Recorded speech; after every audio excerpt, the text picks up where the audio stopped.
El asedio de Tiro, el mayor desafío de Alejandro Magno. La historia de Alejandro Magno es un viaje épico de conquistas y estrategias que marcaron el curso de la historia. Entre todas sus hazañas, el asedio de Tiro destaca como uno de los desafíos más formidables que enfrentó el joven conquistador macedonio. Este evento no solo mostró su capacidad militar y estratégica, sino que también consolidó su reputación como un líder imparable. La ciudad de Tiro, ubicada en la costa de Fenicia, en la actual Líbano, era mucho más que un simple puerto. Tiro era una fortaleza insular, una ciudad amurallada que parecía invulnerable desde cualquier ángulo. Conocida por su poderosa flota, Tiro era la joya del Mediterráneo y un bastión crucial para el control de la región.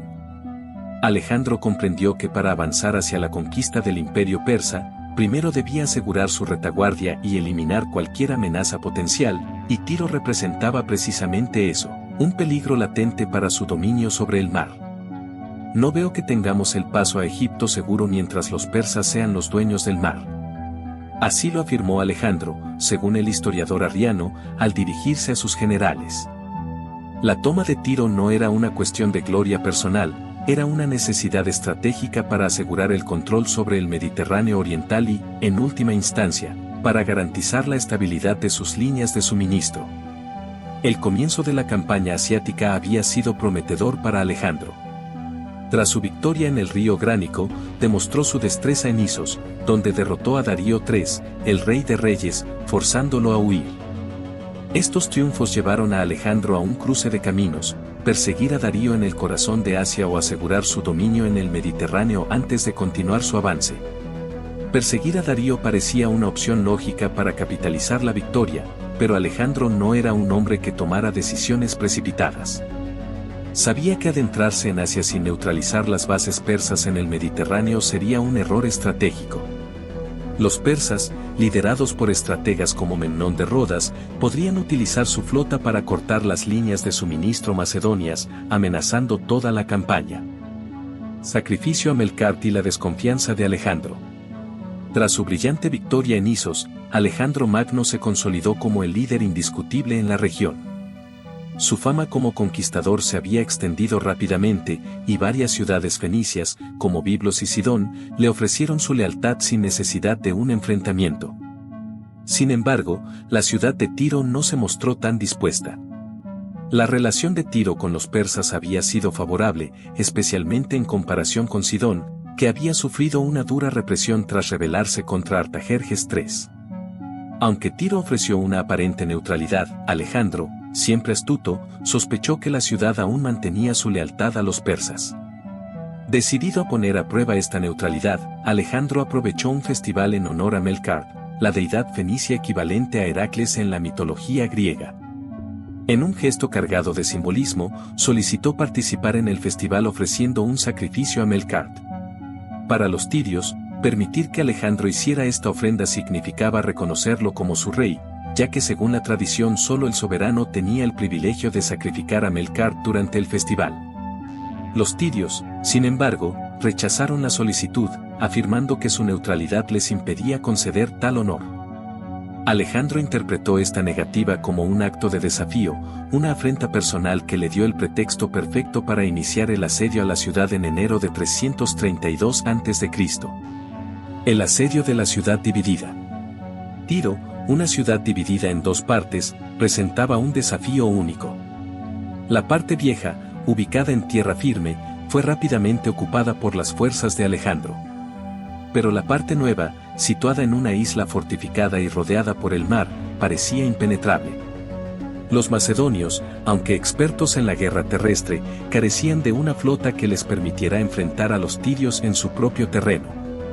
Los defensores de Tiro, confiados en su poderosa flota y en la promesa de ayuda militar de Cartago, creían que podrían resistir el asedio. Esta confianza no era infundada. Tiro había resistido asedios en el pasado, y su posición insular la hacía casi invulnerable a los ataques convencionales. Pero Alejandro Magno no era un conquistador común, y estaba decidido a superar este obstáculo, sin importar el costo. ¿Cómo conquistar una isla sin una flota? El asedio de Tiro, uno de los episodios más legendarios en la vida de Alejandro Magno, es un testimonio del ingenio y la determinación de un joven rey que se enfrentó a desafíos aparentemente insuperables. La pregunta era simple pero aterradora: ¿cómo se conquista una isla fortificada sin una flota? Alejandro, conocido tanto por su audacia como por su habilidad para inspirar a sus hombres, estaba decidido a encontrar la respuesta. El sueño de Heracles, inspiración divina o estrategia calculada. Para infundir valor en sus tropas, Alejandro afirmó haber soñado con Heracles, el héroe mitológico griego conocido por completar los 12 trabajos imposibles. Según su interpretación, este sueño significaba que la conquista de Tiro sería ardua, pero inevitable. Al igual que Heracles, Alejandro estaba preparado para superar cualquier obstáculo en su camino, y este asedio se convertiría en su propio trabajo hercúleo. Sin una flota, Alejandro ideó un plan tan audaz como ingenioso: construir un gran dique que conectara el continente con la isla de Tiro, superando los 750 metros que separaban ambos puntos. Esta estructura permitiría a sus tropas avanzar directamente hacia las murallas de la ciudad. Pero, ¿cómo llevar a cabo una obra de tal magnitud en medio de un asedio? Los ingenieros de Alejandro, los Mechanicoi y la construcción del dique. El ejército de Alejandro era famoso por sus falanges y su temible caballería, pero también contaba con una unidad igualmente crucial, los Mechanicoi, un cuerpo de ingenieros dirigido por Diades de Pela. Estos ingenieros, herencia de su padre Filipo II, eran maestros en la construcción de maquinaria de asedio y obras de infraestructura, esenciales para operaciones como la de Tiro. Para construir el dique, los macedonios comenzaron a extraer rocas de los edificios de la antigua Tiro, una parte de la cual había sido abandonada, y a talar madera de los bosques de cedros cercanos. Aunque la tarea parecía titánica, los soldados trabajaron con una tenacidad que pronto empezó a inquietar a los defensores de Tiro. Al principio, los tirios se burlaban de los esfuerzos de los macedonios, acercándose en sus barcos para reírse de lo que consideraban una empresa imposible. Pero su burla se convirtió en preocupación cuando vieron que, día tras día, el dique avanzaba lentamente hacia su ciudad. La obra, que al principio parecía una locura, comenzó a tomar forma, y los tirios pronto comprendieron que estaban ante un adversario que no se rendiría fácilmente. El juego de réplicas y contrarréplicas, la ingeniosa defensa tiria. A medida que el dique avanzaba, los tirios abandonaron las burlas y pasaron a la ofensiva. Comenzaron a atacar a los macedonios desde sus naves, intentando detener el avance del dique con ataques rápidos y devastadores. Alejandro, previendo estas tácticas, respondió enviando tropas adicionales y construyendo protecciones para sus ingenieros. 2 torres de asedio, imponentes y bien defendidas, se erigieron para mantener a raya los ataques de los trirremes tirios. El asedio se transformó en un duelo de ingenio y recursos. Los tirios, decididos a destruir el dique, idearon un plan desesperado. Tomaron un barco diseñado para el transporte de ganado, lo llenaron de leña seca, azufre y pez, y lo convirtieron en una bomba flotante. En sus mástiles, colocaron calderos llenos de líquidos inflamables. Cuando el viento sopló a su favor, lanzaron el barco hacia el dique, creando una explosión masiva que destrozó gran parte de la estructura. Diplomacia naval, la segunda fase del asedio de Tiro. El asedio de Tiro, uno de los episodios más emblemáticos en la campaña de Alejandro Magno, no solo fue una muestra de su brillantez militar, sino también de su astuta diplomacia y capacidad para adaptarse a situaciones cambiantes. Tras la destrucción del primer dique, que había sido meticulosamente construido para conectar el continente con la isla fortificada de Tiro, Alejandro no se dejó desanimar. En lugar de retroceder, el joven rey optó por una estrategia aún más audaz y decisiva. Reconstrucción y diplomacia, un nuevo plan para conquistar Tiro. Alejandro, conocido por su inquebrantable determinación, ordenó la construcción de un segundo dique, esta vez orientado de norte a sudoeste, para protegerlo mejor del viento y las corrientes marinas, dificultando así las incursiones enemigas. Sin embargo, pronto se dio cuenta de que el éxito en Tiro no dependía solo de su capacidad para construir en tierra firme, necesitaba dominar el mar. Convencido de que debía contar con una flota para asegurar la victoria, Alejandro dejó el asedio en manos de 2 de sus más confiables generales, Crátero y Pérdicas, y partió hacia Sidón. Allí, solicitó a las ciudades fenicias que ya se le habían rendido que aportaran sus naves para la causa. La diplomacia naval de Alejandro comenzó a rendir frutos rápidamente. En los días que siguieron, comenzaron a llegar decenas de barcos, no solo fenicios, sino también de aliados griegos como Rodas, e incluso algunos buques macedonios que lograron eludir la flota persa en el Egeo. Sin embargo, el apoyo más significativo provino de los reyes de Chipre, quienes enviaron 120 barcos, un contingente que resultó crucial para la segunda fase del asedio. En poco tiempo, Alejandro logró reunir una flota de 224 embarcaciones, un número que cambiaría el rumbo de la batalla. La segunda fase del asedio, ingenio y resistencia. Con su nueva y poderosa escuadra, Alejandro lanzó una ofensiva naval contra los dos puertos de Tiro, buscando contener las incursiones que los tirios seguían lanzando contra el dique. Esta vez, Alejandro no dejó nada al azar, sus barcos estaban equipados con máquinas de guerra, listas para repeler cualquier ataque enemigo. Los defensores, sin embargo, no estaban dispuestos a rendirse fácilmente. Construyeron nuevas torres en lo alto de sus murallas, desde donde podían disparar a mayor distancia, tratando de mantener a raya a la flota macedonia. La creatividad en el campo de batalla no era exclusiva de Alejandro. Los tirios, con su voluntad de resistencia intacta, idearon ingeniosas tácticas defensivas. Para proteger sus murallas de las catapultas macedonias, suspendieron sacos llenos de algas que amortiguaban los impactos de los proyectiles. Además, dispararon grandes garfios que resultaron letales contra el velamen y los cascos de los barcos atacantes. Pero la capacidad de resistencia de los tirios no terminó ahí. Según el historiador romano Curcio Rufo, en su historia de Alejandro Magno, los defensores incluso lanzaron redes de pesca para arrancar los escudos de los soldados macedonios, un testimonio de su ingenio y desesperación ante el avance implacable de Alejandro. El dilema de Alejandro, paciencia o prestigio. A medida que el asedio se prolongaba, Alejandro comenzó a impacientarse. Sabía que Darío III, el rey persa, podría estar reuniendo un nuevo gran ejército para enfrentarlo, y la idea de estar atrapado en Tiro mientras una nueva amenaza se gestaba en el este lo preocupaba profundamente. Alejandro llegó a considerar la posibilidad de dejar el sitio en manos de uno de sus subordinados para poder enfrentar a Darío directamente. Sin embargo, Alejandro comprendió que abandonar el asedio de Tiro sin haberlo conquistado sería un golpe devastador para su prestigio. No podía permitirse una mancha en su reputación, especialmente cuando su poder dependía tanto de la percepción de su invencibilidad. Si otras ciudades veían que Tiro, con su fortaleza aparentemente insuperable, había resistido a Alejandro, podrían atreverse a desafiar su autoridad. Finalmente, Alejandro decidió quedarse. Sabía que la conquista de Tiro no solo aseguraría su control sobre el Mediterráneo oriental, sino que también enviaría un mensaje claro a todo el mundo antiguo. Alejandro Magno no era un líder que dejara una tarea sin terminar. La soledad de Tiro, el asedio final de Alejandro Magno.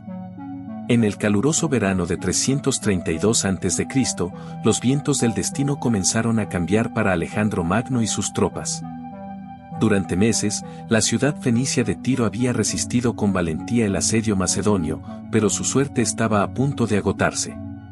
Las esperanzas de los tirios de recibir ayuda externa se desvanecieron cuando los embajadores de Cartago, su mayor aliado potencial, anunciaron que no intervendrían en la defensa de la ciudad. Cartago, más interesada en consolidar su dominio en Sicilia y el norte de África, decidió no arriesgarse en una guerra en el Mediterráneo oriental. Esta noticia fue un golpe devastador para los defensores de Tiro, que ya estaban exhaustos tras meses de intensos combates. Con cada día que pasaba, sus fuerzas se debilitaban más, y su situación se volvía cada vez más desesperada. Sin embargo, los tirios, famosos por su tenacidad, no estaban dispuestos a rendirse sin luchar hasta el último aliento. El último gran golpe de Tiro, una estrategia desesperada. Los tirios decidieron dar un último golpe en un intento de ganar una base negociadora que les permitiera pactar con Alejandro. Durante las largas semanas de asedio, habían observado un patrón en las tropas macedonias. Al mediodía, cuando el calor era más intenso, el número de efectivos que bloqueaban el puerto norte disminuía significativamente. Muchos marineros volvían a la ciudad vieja en busca de agua, y no era raro que el propio Alejandro se retirara a descansar en esas horas. Aprovechando esta oportunidad, los tirios organizaron una salida sorpresa con 15 barcos. Su objetivo era claro: hundir el mayor número posible de naves enemigas y así debilitar el bloqueo macedonio. La escuadra chipriota, que formaba parte de la flota aliada de Alejandro, fue la más afectada por este ataque sorpresa, llegando a perder incluso el barco insignia del rey Pitágoras. El ingenio de Alejandro, un contraataque decisivo. Pero Alejandro, conocido por su habilidad para adaptarse rápidamente en el campo de batalla, no tardó en reaccionar. Sin perder tiempo, reorganizó las naves de su escuadra y lanzó un contraataque relámpago que sorprendió a los tirios. En cuestión de minutos, la mayoría de los barcos tirios fueron destruidos o capturados, poniendo fin a cualquier esperanza de romper el cerco naval. Desde ese momento, la situación de Tiro se volvió insostenible. Hasta finales de julio, los defensores no pudieron hacer más que plantear una defensa desesperada.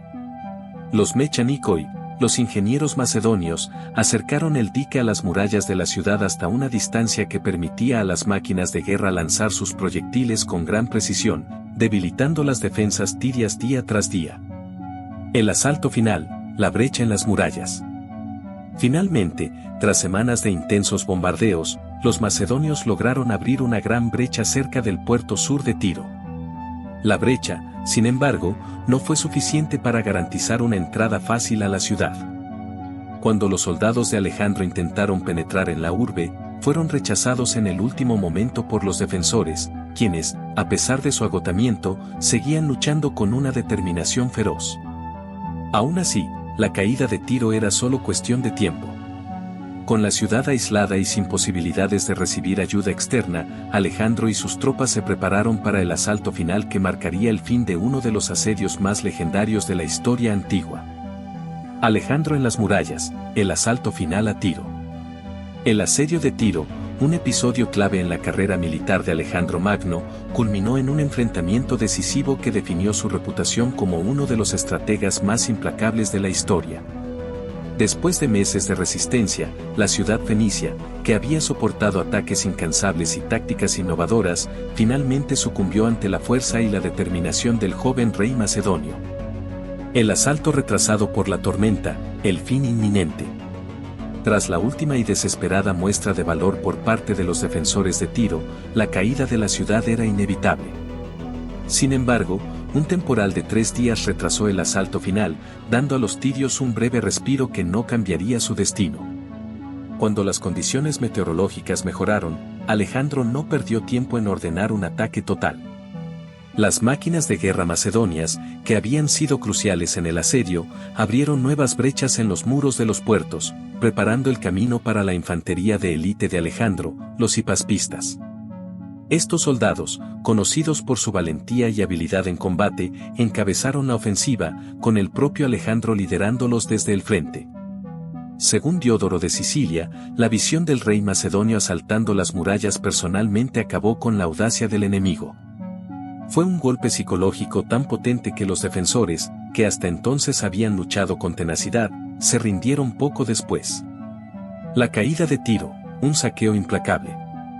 Siguiendo las leyes de la guerra de la época, que dictaban que las ciudades que ofrecían resistencia debían ser castigadas severamente, los macedonios se lanzaron al saqueo una vez que la ciudad cayó.